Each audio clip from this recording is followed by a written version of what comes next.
Hey, everybody, and welcome back to Coffin Talk Interviews with the Living, a weekly podcast where we explore how our views on death affect the way we live our life. And this week we have Jummie Moses. She's the host of the Shifting Dimensions podcast, a podcast I have been on and love, and a thought provoking space that delves into the mysteries of existence. Through conversations that explore spirituality and metaphysics, Jummie seeks to uncover the hidden threads that weave through these realms. So, welcome to the show, and thank you for coming on. Thank you for having me. I'm so excited to be here and I'm excited about the opportunity to speak with you again. Yeah, well, and I liked your podcast a lot, and I liked your good-natured attitude, but also you were asking deeper and next level questions, so you're a natural fit for our show. And we ask bizarre questions. We kind of just see where the conversation goes, but I do always start with a standard three questions, which is, how old are you? Where did you grow up? And what generation, if any, do you think you are a member of? Okay, so I am 30 years old, grew up in Boston, but currently live 10 minutes outside of Washington, D.C., in Northern Alexandria. And I'm definitely a millennial, but I'm like at the tail end of it, super close to the Gen Z generation, but I'm still, I barely just made it. Huh? So That's definitely a cool. millennial, yeah. How do you feel about how people talk about millennials and how people talk about Gen Z? Because I'm always just curious about. That's why I kind of started the question. Obviously, I'm a fan of everyone, so I do find it interesting because I actually was on TikTok the other day and someone was saying that someone's a Gen Z because when you ask them to pose for a picture, they throw up the peace sign. And I'm like, oh my God, me and my friends always do that. But I think it's interesting the whole like trying to differentiate based on different generations because I do think that we kind of like there isn't like a clear cut line. So there's some things that I do that I feel like is very Gen Z, even though I'm a millennial. But then again, I'm very like close to the cusp. But yeah, I think Gen Zs are a lot more bold than millennials are. So definitely trying to take a page out of their book. But I think it's all fun and interesting.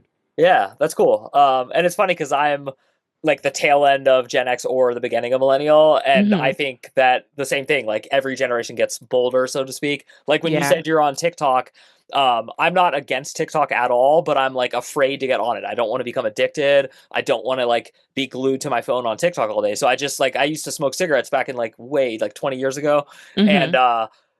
like the same things people say about TikTok they said about cigarettes. So I'm just kind of like, just wait this one out. But Yeah. but this is leading to a question, which is, how do you feel about like TikTok's role, like not just in your life, but like socially? Like it is a driving force. People have businesses on it and everything. Yeah, I really like TikTok, and I'm not a huge fan of social media in general. I'm definitely one of those people who lurk on social media. I don't post as much as I should, which is ironic given the work that I do. But out of all of the social media platforms I've used thus far, so I've used Instagram, I've used Twitter. I can't really get into Twitter, it's not my thing. Well, X, formerly known as Twitter. I've used Facebook, but I find myself really enjoying TikTok because I think TikTok does a really great job of creating an environment where people can be authentic. A lot of the other social media platforms, I'm going to use Instagram here as a comparison. You have to kind of put on your highlight reel, right? The best pictures, the best videos. But on TikTok, it almost feels like come as you are. And there's a lot of knowledge sharing on TikTok, and people can be silly and people can be themselves. So a lot of the content is super relatable, and I think it's a great avenue for people like us who are talking about the things that we're talking about to post those type of videos on TikTok because I do think that they gain a lot more traction and reach the right audiences better. So TikTok actually has been more beneficial to me than detrimental. Do I doom scroll on TikTok? Absolutely. But I will say that I do learn a lot on TikTok when I'm doom scrolling. So it's not just junk, it's actually quality discourse that I'm coming in contact with. At least that's what my algorithm is showing me. Hmm. And forgive my like old manness because I'm 43, but when you say doom scrolling, I just want to double check. Does that have to be like world event political, or can doom scrolling include like, I don't know, like a car crash or something?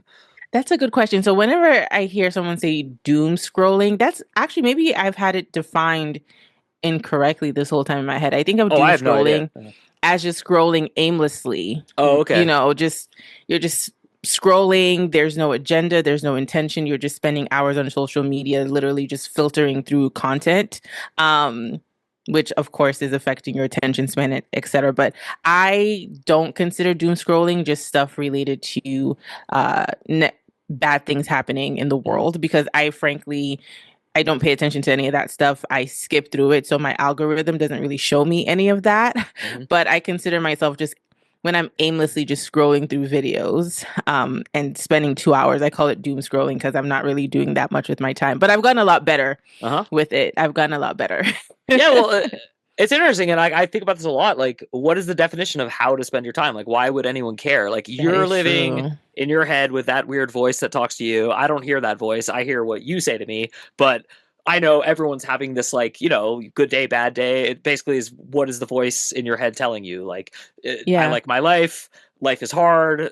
This job sucks. I wish I had a different job. I love this job. It's all that. So to me, if you enjoy TikTok and it's not distracting you, because that's like such a loaded word, but if you're enjoying that time, then I don't know if you wasted it. Now, again, like I can see arguments both ways. If you have huge goals and you're procrastinating by doom scrolling or whatever, but Yeah. it is interesting. Yeah, I don't know. No, I think that's a good point, right? Because who can really say how you're spending your time? However, I think there's a good measuring stick, right? Like I said, sometimes I'm on it and I feel like I'm learning so much, and other times I get sucked into discourse that kind of influences me in a negative way. And sometimes I think when you spend so much time on social media, you have to kind of put it away and go touch grass, right? Because you start living through other people's perspectives, if that makes any sense. So Yeah. when I find myself kind of feeling negative emotions come up based on what I'm watching, I kind of realize like, okay, this is no longer useful for me and it's becoming more detrimental. And it's also influencing how I think about things and shaping my opinion about things. I actually need Mhm. to put this away. I've actually, over the last month, have found TikTok and Instagram to be quite boring, funny enough. And I've developed this ferocious anger for reading. So I've been reading a lot of books and spending less and less time on social media, funny enough. That's actually really cool, and it's really Yeah. cool. Because I'm a writer, so I love to hear people say that. And I'm not just talking Hmm. about my own career. Just it like Yeah. I derive great pleasure when I have two daughters. One is 3.5, and like she loves and begs for me to read her books. And even if I'm tired, I'm like, don't kill this. Like the next generations need this. Like that. What reading does is so different from. I love TV. Like I'm TV junkie and then some. Like TikTok might be to your generation what TV has been for me. So with that, like those cards laid out, I also though just like I have to retrain myself to read sometimes. Like I'll go months, and so I feel like I'm actually in the same kind of cycle. I started even like figuring out a way to like do an exercise bike and like read while I do it, but actually keep the pace up because I just want more time to read. It's like yeah, so that's cool. Do you like when you're relating to people among your age group, and that includes people younger than you and of course older than you, do you feel like there's judgment about like not following the news? Because I'm like you, I checked out and I still care. I care deeply about what everything I care about, but like you said, like the doom, just like the negativity was too much for me, and I actually feel better. So are you, a, are you experiencing that because you kind of alluded to it, but b, do you ever feel pressure from your peers about that? That is such a fantastic question. I think there's like a silent pressure to be in the know of things because saying, oh, well, I'm not paying attention to the news kind of feels like a privilege to say that when Mhm. all these horrible things are happening in the world. But at the same time, I mean, I think there's a fine line between staying in the know, having a general understanding, versus being sucked into it and watching it every single day. And the older I get, the more I realize is that I don't have anything to prove to anyone. And I have to kind of stick with what my gut is saying to me and how I feel within myself. So I don't really feel any sort of pressure to stay in the know more than I need to. Even if the pressure is there, I guess what I'm trying to say is I ignore it, right? I Mhm. was in Philly over the weekend and I was talking to my sister. She's a year younger than me. She's currently in a PhD program and she's very into what's going on politically and socially right now. And she was just like, Jummie, I'm so down. I'm so depressed with all the things going on right now. This is happening, that's happening.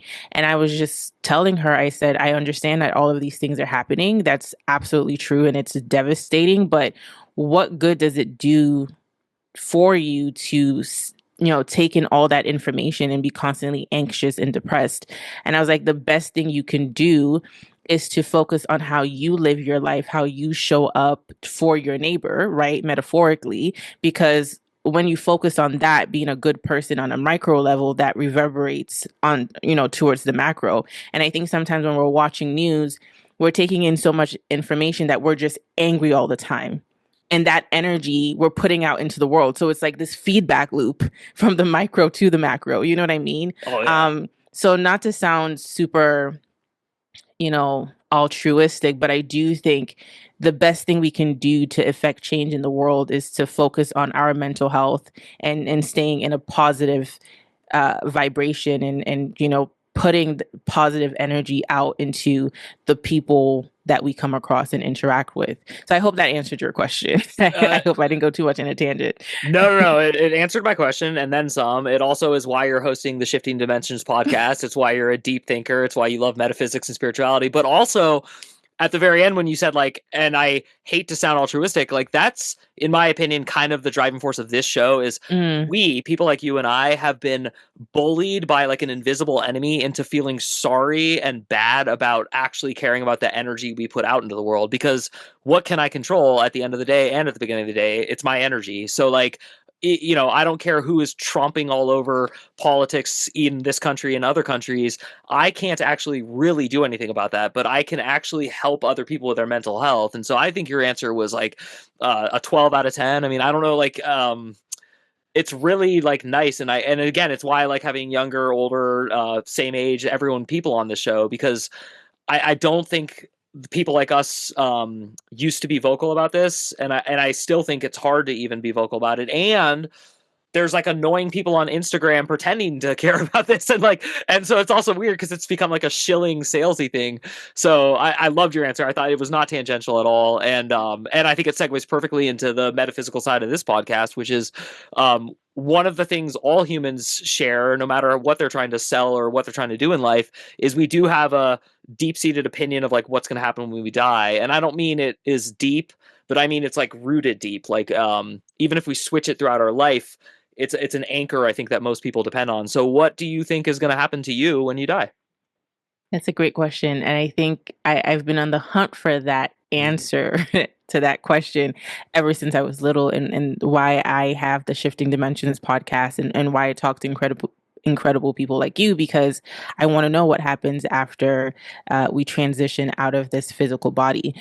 I definitely think that being on earth right now, we are just passing through an experience that our soul wants to have, and that our life is so much grander than the experience we're having here on earth, right? So I think death is an illusion in the sense of we don't really die. Our soul, our energy takes on a different form and goes on a different journey, which is very exciting to think about. And the more I have conversations with people about the spiritual world, spiritual realms, the more I realize that that seems more like the real world than the world we're living in. It's Yeah, it's so fascinating. It's totally. so fascinating, Mike. Like, when they talk about different dimensions and how spirit beings interact with us and how we, go on this, you know, we basically take on this like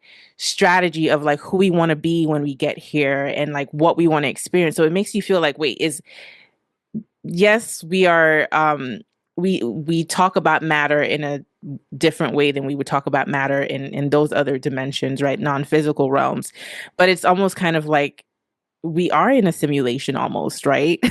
So I do think that when we do leave our bodies and transition from this earthly realm, we actually go into the real world. Yeah, no, I love And this. Yeah. yeah, so which is exciting and fascinating to think about, right? Because even within that world, there's so many different rules, so many different not rules, I would say laws, right? And ways of doing things, which again, it's fascinating because, I had someone on the show talk about ghosts and why, as human beings, we need to help ghosts transition. And I was so fascinated by that because I'm like, well, when people die, don't they just become this like these angelic beings and they're free of all of the different pain and trauma that they had to experience in their human body. But no, it's much deeper than that. Sometimes spirits are still tethered to this plane because they experience so much trauma. They need angels to come sometimes and help them transition. So it's all these cool things that I'm like, wait, that seems more like the real world than this world. And we have to remember that we are genuinely souls having a human experience. We're souls first before we are human beings. That's what I genuinely believe. Um, so my thoughts are when we leave our bodies, we we transition and go back to our actual homes. Yeah, yeah. Yeah. I relate to that incredibly, and it made me. I have a lot of questions to ask you as follow up, so I'm just going to warn Yeah. you that like the way I usually do this interview is now I'm going to try to remember like 7 questions at once. But the first one that I'm dying to ask you about that answer is, um, do you think the thing that you really are is going to miss Jummie and care about Jummie, or is it going to be more? And this is a question like when you wake up from a dream and you kind of care about it for 5 minutes and then you just forget about it. Hey everyone, if you're a fan of the show, please head over to mikeyop.com and click the subscribe button. It's the best way to support us, and it's free. That's MIKEYOPP.com. Thanks. So that's a great question. I think it depends on how evolved someone is in their way of thinking while being a human being. At least Interesting. Wow. Yeah. from the insights I've gathered through all the different interviews that I've had, right? So because I'm so aware that I'm a spirit having a human experience, I do think that when I transition, um, I won't be as attached to my human self, if that makes any sense. Because the deeper I get into consciousness, right, the more I realize that again I'm a spirit first, right? So I'm not super attached to my human life. I understand I'm having a human life, but this is not everything that defines me. Now, if you are someone who really and truly feels like all you are is within your body, then I do think when you transition out of this world, you probably will still be tethered to your identity as a human being, which, like this is a perfect example for, I think, what happens with people who are ghosts after they die and struggle with transitioning from this earthly pain because they cannot accept that they're no longer a human being and they're so tethered and connected to who they were as a human being. Yeah. Yeah. Okay, so this is related to that answer and what do you think happens when you die? But you've mentioned your podcast a few times, and I can tell that it's I could just tell by being a guest on it that it's like very important to you. That it's not a vehicle to deliver you to another point. Like it's some people do a podcast to like advance their career, to move things. Like mine started spontaneously out of boredom and COVID. Slash, I do like radio, and I've always been interested in like interviewing people. So for you, not only do you seem like really invested in it, but you don't have like a very egoic, extroverted personality. You seem very Mhm. comfortable in your skin, and you seem very comfortable talking to strangers and to the internet, but you don't seem like you're really getting off on it, or like it's your like passion to be a stage performer or something like that. And as a fellow podcast host and someone who meets a lot of podcasters, I would say that's atypical. I wouldn't say it's like the most rare thing in the world, but I would say it's like not as common. So I'm curious, what not like what drove you in like a really literal sense, but like what part of your soul, like what part of this experience that you're having wanted you to put yourself out there and be someone on the internet? Oh wow, Mike, thank you so much for the compliment. And Sure. I also love this question because yeah, it was definitely something that was a little bit of a question mark for me when I kept having burning desire to start a podcast, right? Because obviously people always say, well, a podcast is it's a long game. And, if you're not a big fish already coming into that space, how are you going to get a substantial following, right? Because we live in a world where you can't just do something if you don't expect to get some sort of rewards, right? Especially financially. Now, I'm really passionate about what I do, that if I was fortunate enough to have it be a full-time career for me and I could support myself, of course I would be very happy about it. But, with the stuff that I talk about, especially on shifting dimensions, and these are like out otherworldly topics, literally. And people can be judgmental. I just kind of realized that the desire to put this information out there actually has nothing to do with me, right? And I hope this doesn't sound strange, but it almost feels like I'm on this mission to wake people up to the reality of existence, right? And I'm not trying to tell anybody what to believe, but I just want people to understand that there is so much more to what it means to be a human being, to what it means to be a spirit, that it's important for you to have that in the back of your head as you move through life, right? Because it just feels like we're at this critical juncture that we can't continue to move and do the things that we typically do. We have to transcend that. We have to evolve. And it's all on a conscious level, right? It's not a physical evolution, it's a conscious evolution, right? So I just feel like there's this assignment and purpose. So much so that when I get to the point where I'm like, this is a lot of work, reaching out to people, having these conversations.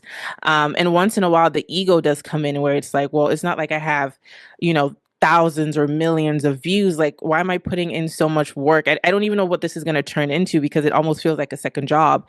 And there's just this reminder deep within my soul that this is literally not about you. It's of service to people. And when I'm not doing it, it's almost like my soul will not let me sleep. I have to do it. If not, Yeah. I won't be able to sleep at night. And I know that sounds dramatic, but it really is the truth. No, it doesn't sound dramatic at all. It's I'm incredibly relating to you, and like this is part of what I love about the internet and the modern era is like how on earth would a 30-year-old who grew up in Boston meet like a 43-year-old who lived in Berkeley and have this conversation? It's just amazing. And like to know that someone else feels and thinks and observes the world so similarly and yet from a different vantage point, like I just said, and Absolutely. differently, but it's like special. And because you phrased it so well, you said it over and over again, like you're on a mission, and I think that is like I too can't quit the endeavors I do that are second, third, and fourth jobs. I just can't. And like my whole life, and I watch people start and stop things, and I've started and stopped things, but there's like this same unifying principle, which is I just want to help people right now. And so I want to ask you um specifically about consciousness. Like, do you feel like now more than ever, like consciousness is about to emerge to like a higher, better level? Or do you just think that like, no, it just feels that way throughout humanity and people are always doing this? That's a good question, right? Because people always talk about cycles, Mm-hmm. right? So I don't know if I can speak to, oh, it's always been this way, or there's been another cycle where we're at a critical juncture where we have to kind of up level in terms of how we connect with the spirit version of ourselves, and just, how we connect with each other on a consciousness level. I can't speak to that, but I do feel right now, if I were to think back, just looking at my lifetime, I think some of the things that people talk about now, nobody was talking about that in the past, right? People are a lot more open to metaphysical concepts, and people are a lot more open to understanding about what it really means to be a human being, and are we really separate from each other, right? And if we're not separate from each other, then should we have as much division and hate in the world, right? So I think people, and not just talking about it from like an academic or philosophical perspective, but I think they're feeling it in their heart, they're feeling it in their soul, they're feeling it in their mind. And even without talking to people, you can just tell that people, there's this shift happening, and it's on a global scale, right? Different countries, different backgrounds, different cultures. So again, to answer your question, I can't speak to the past. I can only speak from like I guess my lifetime and saying that I think with all the wars going on and how people are obsessed with money, power, and domination, that is just not going to be beneficial to us in the long run. We're suffering with mental health issues, right? There's a mental health crisis, there's a physical crisis, there's a relational crisis, right? It's hard for people to be in relationship with each other and connect with each other, and that is the essence of being a human being. So you can tell that we're moving in the wrong direction, and now we're forced to kind of move the other way so that we can continue to thrive as human beings. Yeah, no, you nailed it. And it's funny because I used to shy away from like this exact talking point because I come from a family that um grew up like without money and like aspired to have money and then gave me a great childhood with some money. And then I'm like sitting here with the audacity to say like, putting money at the top of like the prize pile is ruining society. And so it's so hard for me to talk about this because I have such a deep respect for hard work and for how people save and store. And like I see a value in a system of currency. I see a value in rewarding people for labor. Like I don't have communism, capitalism issues. I do though have the same realization, and it becomes sadder and harder every day, which is like so many people see that it's not healthy, but feel like moving anywhere away from it sounds dangerous, scary, and risky. So I'm curious, like, do you think this will like organically settle and we'll figure out a better way as a people if the consciousness goes up? Or do you think we need like a leader to come in and be like, new system, this is how we're doing it? That's a great question. I think we're definitely going to need leaders to help kind of usher in a new era of thinking and way of being, right? Because I think as human beings, we naturally want to have sort of like a system laid out for us. That's why people are so religious, right? Because it kind of gives you a blueprint of if you do life this way, then you're going to get here. So of course we don't want leaders who kind of do the same thing, but I definitely think we're going to have um, thought leaders who are going to be like, hey, this is an alternative to what we've been doing, and let's potentially move in that direction. However, I do think everyone should have freedom of thought and should kind of check in with their own intuition and figure out what resonates with them. And oftentimes, what resonates with someone on a micro level, and if it's positive, will kind of be connected to like kind of the macro. Push towards a different direction, if that makes any sense. But it's interesting that you were talking about like how we've put money on a pedestal, right? And like working hard. And I was reading a book by Malcolm Gladwell called David and Goliath. And he was basically talking about the fact that what we consider to be great things oftentimes work in our disadvantage, right? Work against our advantage. And he introduced this concept of the inverted U graph. I don't know if he introduced it or used someone else's work, but he basically said that at some point, right? Like, if you're poor, and you get more money, that's good for you, right? But then at some point, it starts to taper off and kind of go back in the negative direction when if you have too much money and now you're obsessed with power and domination, you might as well be back at the stage where you were poor and didn't have any money, right? Like it's no longer beneficial for you. And I think that's where society has gone, right? We've gone way too far into money, power, domination. Obviously, money is a great resource, right? Nobody's, complaining about that, but we've taken it too far. Now we kind of need to, come back into the middle where it is actually beneficial to us on a physical, spiritual, and mental level as well. Yeah, and it's funny because the whole time since you brought it up and since you brought her up, your sister, I've been thinking about the PhD cycle because this is like the crux of everything we're talking about. Because I am an academic at heart and literally an academic, and I loved being in school and I love education. And Yes. I honor PhDs at like probably too high of a level because I know how hard that is and how much work it takes. I'm also astonished by how like hard people work for other pursuits and how it's unevenly rewarded. And so like part of my fear of like a leader coming in and resetting things for us is that it would be so harsh and all that. So I like your answer because I think that that's really the only way is for like, if your consciousness works out well, then you get your PhD, you get your job, and then when enough is enough, you know it's enough and you don't take more. And I think there are people who do that.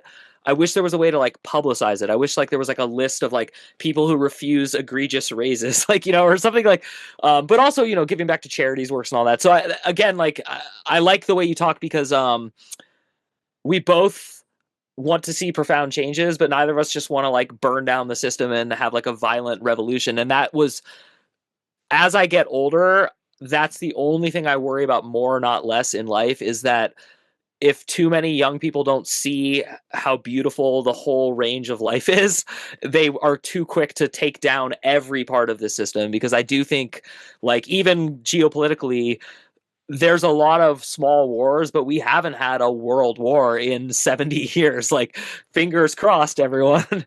So, Yeah. yeah. And so I'm curious, like, you just turned 30. That's such a special, interesting time, at least in my rearview mirror. How do you feel about like everything in society is about to be like advertised to you for you, and like you're like really in like the crux of it all, and it's when you start getting like promotions at work for like bigger positions and you do get more leadership roles. Are you excited for all of that? Are you apprehensive? Do you like your cohort, your peers?